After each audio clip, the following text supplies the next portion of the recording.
Assalamualaikum warahmatullahi wabarakatuh. Kami dari kelompok 7 dengan mata kuliah proses manufaktur, dosen pengampu Pak Roban akan mempresentasikan mengenai single station manufacturing cell dengan anggota Amalia Rahma, saya sendiri, Muhammad Afif Yudian, Muhammad Fikri Setiawan, Muhammad Reza Fahlevi, Muhammad Mizan Najih. Preference, definisi single station managed workstation, single station automate cell, aplikasi single station, analisis single station. Definisi single station merupakan salah satu jenis stasiun kerja yang umum digunakan dalam dunia industri di mana operasi dijalankan secara independen dari stasiun lain. Biasanya berupa pemrosesan atau perakitan operasi. Diterapkan dalam model operasi. Pertama, model produksi tunggal, batch production, dan yang terakhir, model produksi campuran. Lalu ada single station managed workstation (SSMW). Randomly single station managed workstation atau single station managed cell merupakan model standar dari single workstation yang terdiri dari seorang pekerja yang menangani satu mesin. Secara umum, penggunaannya adalah pada job shop dan batch production. Biasanya dioperasikan secara manual dan semi-automate serta dengan menggunakan alat tangan dan alat-alat listrik portable di satu lokasi. Kelebihan SSMW merupakan fleksibel, efektivitas biaya, relatif cepat dalam setup, dan karakteristik pemeliharaan. Lalu, kenapa SMMW paling populer? Yang pertama, terpendek untuk waktu melaksanakan, memerlukan investasi modal yang sedikit, termudah untuk menginstal dan mengoperasikan, biasanya unit terendah untuk operasi terendah, lalu paling fleksibel untuk giliran produk atau bagian. Contoh SSMW atau SSMC. Pertama, menggunakan alat mesin standar, yaitu membongkar muatan dan bagian, mengoperasikan mesin.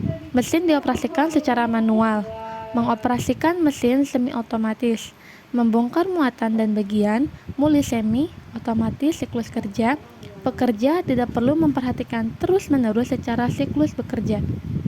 Kemudian akan dijelaskan oleh rekan saya.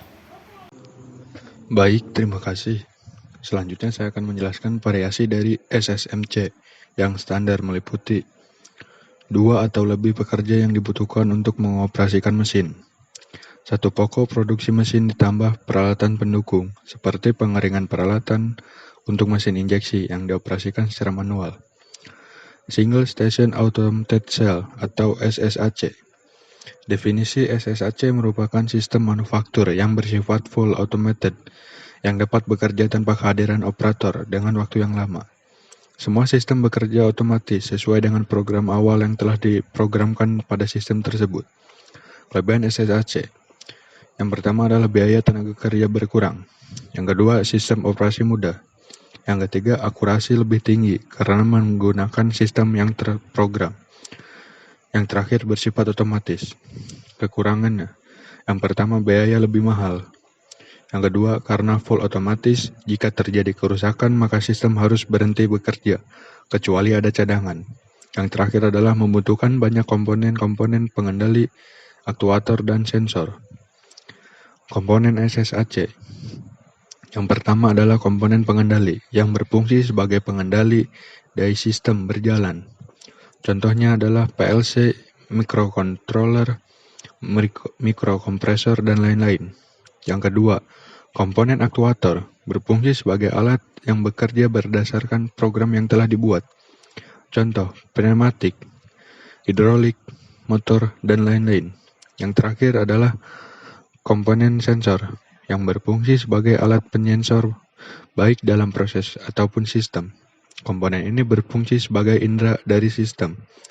Contoh, switch sensor, sensor cahaya, kamera, dan lain-lain. Menentukan waktu unattended dari mesin. Unattended time for single station automated cell. Berikut adalah rumusnya. UT adalah waktu yang memungkinkan sebuah mesin untuk bekerja tanpa bantuan operator. NP, Port Storage Capacity dari Storage Subsystem. TC, Cycle Time Automated Machine. Automated Pallet Changer atau APC. APC yang terintegrasi dengan sebuah mesin CNC di mana APC dapat berputar 180 derajat dan bergerak menuju spindle secara otomatis. Selanjutnya akan dilanjutkan oleh rekan saya. Baik, terima kasih. Selanjutnya saya akan menjelaskan tentang jenis-jenis APC. Seperti yang kita lihat pada gambar di bawah ini. Di gambar yang pertama ini menjelaskan tentang kurang lebih pusat permesinan dan pengubah atau penggerak palet otomatis dengan pengatur pemegang palet secara radial dengan kapasitas penyimpanan suku cadang 5. Di sini ada mesin table atau meja mesin, lalu ada mesinnya sendiri. Terus ada palet, di atas paletnya itu ada part, lalu ini adalah APS-nya itu sendiri. Selanjutnya, nah ini untuk jenis selanjutnya seperti memanjang seperti ini. Tentu di sini ada kereta antar jemput, lalu ada jalur antar jemputnya juga, lalu ada pemegang paletnya juga. Dan untuk yang di jenis yang kedua ini kurang lebih menjelaskan tentang pusat permesinan dan saluran dalam sistem kereta antar jemput dengan pemegang palet di sepanjang panjangnya dengan kapasitas penyimpanan suku cadang 16. Selanjutnya kita masuk kepada jenis yang ketiga.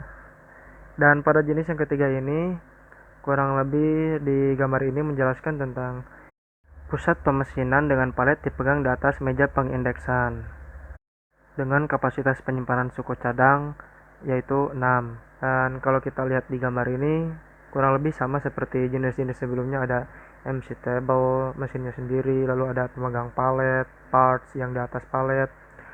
Lalu yang berbeda itu adalah indexing table atau meja indeksi untuk jenis ini. Kita masuk kepada jenis yang keempat.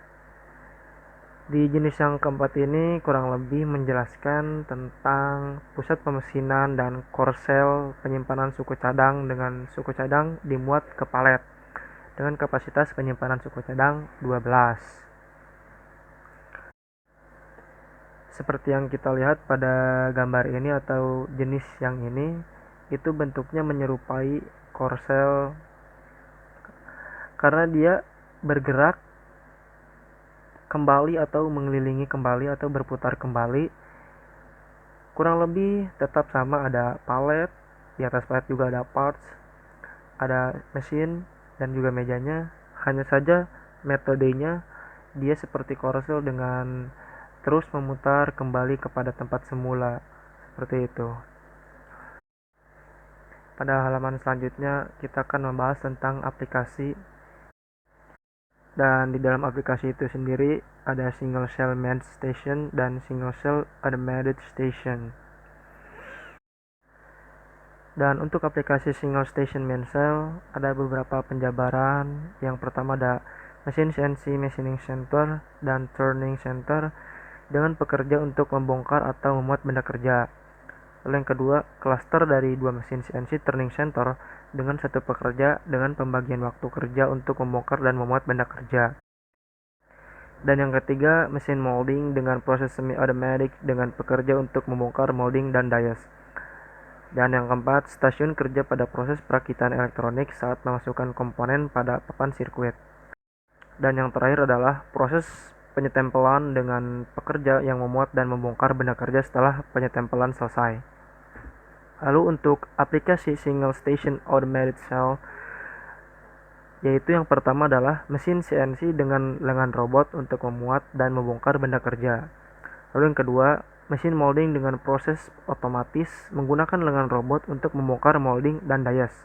Yang terakhir adalah proses pembuatan papan sirkuit elektronik menggunakan aplikasi mesin pemasang komponen otomatis. Lalu pada tahap selanjutnya adalah pembahasan tentang analisis single station cells. Pada tahapan kali ini atau pembahasan kali ini akan dijelaskan oleh rekan saya, Muhammad Reza Pahlevi. Untuk itu, waktu dan tempatnya saya persilahkan. Analisis single station cell. Analisis stasiun kerja berkaitan dengan Berapa banyak stasiun kerja yang diperlukan untuk memenuhi jumlah produksi, serta berapa banyak mesin yang dapat ditangani oleh seorang pekerja dalam satu klaster. Analisis single station cells. Jumlah stasiun kerja yang diperlukan. Yang pertama, menentukan total beban kerja yang harus diselesaikan dalam satu periode, seperti jam, minggu, bulan, atau tahun. Lalu, di mana total beban kerja kemudian ditentukan berdasarkan total jam yang diperlukan untuk menyelesaikan unit kerja yang diberikan dalam satu periode kerja. Lalu yang kedua, membagi beban kerja berdasarkan jumlah jam kerja yang tersedia dalam stasiun kerja dalam periode yang sama. Kemudian analisis single station cell. Jumlah stasiun kerja yang diperlukan. Rumusnya yaitu WL sama dengan QTC. WL adalah beban kerja yang dijadwalkan pada periode tertentu, atau hours of work, atau jam kerja. Lalu Q itu merupakan kuantitas yang harus diproduksi per pitch hour atau per pitch per work hours. Kemudian TC itu waktu siklus yang diperlukan per pitch. Kemudian analisis single station cell, jumlah stasiun kerja yang diperlukan. Jika beban kerja termasuk berbagai macam produk atau part yang diproduksi dalam stasiun kerja, maka rumusnya WL sama dengan sigma P J sama dengan 1 Q J kemudian T CJ. Lalu yang selanjutnya analisis single station cell, jumlah stasiun kerja yang diperlukan. Jumlah stasiun kerja rumusnya N sama dengan WL bagi AT. N di sini merupakan jumlah stasiun kerja, AT itu jumlah waktu yang tersedia pada satu periode kerja pada satu periode. Kemudian analisis single station cell, jumlah stasiun kerja yang diperlukan.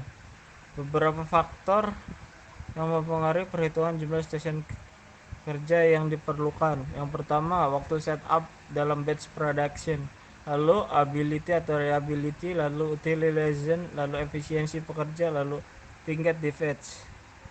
Kemudian analisis single station cell, jumlah stasiun kerja yang diperlukan. Rumusnya AT sama dengan T kali A kali U, di mana AT jumlah waktu yang harus tersedia atau per hours. T merupakan waktu aktual pada periode atau hours, kemudian A ability, lalu U nya utilization. Kemudian analisis single station cell, jumlah stasiun kerja yang diperlukan. Yang pertama, efisiensi pekerja, jumlah unit kerja yang diselesaikan dibagi jumlah unit kerja yang harus diproduksi dalam performansi standar. Lalu yang kedua, jika efisiensi lebih dari 1 maka kurangi beban kerja dan sebaliknya. Selanjutnya yaitu tingkat defect. Tingkat defect sendiri merupakan tingkat cacat dari suatu proses produksi. Jika tingkat defect lebih dari 0, maka naikkan jumlah kuantitas yang diproduksi untuk memenuhi jumlah kuantitas yang harus diproduksi. Kemudian yaitu hubungan antara kuantitas awal dan kuantitas yang harus diproduksi. Seperti pada gambar di atas terdapat rumus yaitu Q sama dengan Q0 dikali 1 min Q, dimana Q-nya merupakan kuantitas barang yang diproduksi dalam suatu proses. Kemudian QO merupakan kuantitas awal. Yang terakhir yaitu Q kecil, yaitu fraction defect rate atau barang cacat, rata-rata barang cacat. Kemudian kombinasi efek dari efisiensi kerja dan tingkat defect, dimana rumusnya yaitu WL sama dengan Q per 1 min Q, kemudian TC min EW, dimana EW yaitu efisiensi bekerja. Selanjutnya mesin cluster. Mesin cluster sendiri didefinisikan sebagai kumpulan sejumlah mesin yang menghasilkan produk dengan cycle time yang sama. Kebalikan dari mesin cluster adalah mesin sel. Mesin sel adalah gabungan sejumlah mesin yang diatur untuk menghasilkan suatu produk tertentu. Ketika sebuah mesin dalam single workstation tidak mampu mencukupi kebutuhan, maka strategi yang mungkin dilakukan adalah dengan menambah jumlah mesin dalam sebuah workstation. Jika penambahan ini dilakukan, maka simbolnya adalah M sama dengan 1 per N sama dengan mesin ditangani oleh seorang operator. Total time machine cluster yaitu TC sama dengan TM plus TS. Kemudian N dikali TS plus TR sama dengan TM plus TS. Untuk definisi dari TC sendiri merupakan total cycle time. Kemudian TM yaitu mesin cycle time, TS mesin service time, TR mesin reposition time, kemudian N jumlah MC yang diperlukan.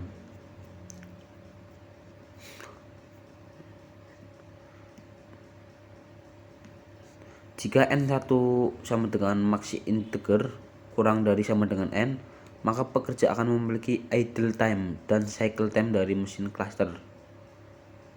Mesin cluster adalah cycle time dari mesin yang bersangkutan. Asumsi jika sebuah unit dihasilkan oleh setiap mesin, maka biaya yang timbul adalah CPC dikali N1 tutup kurung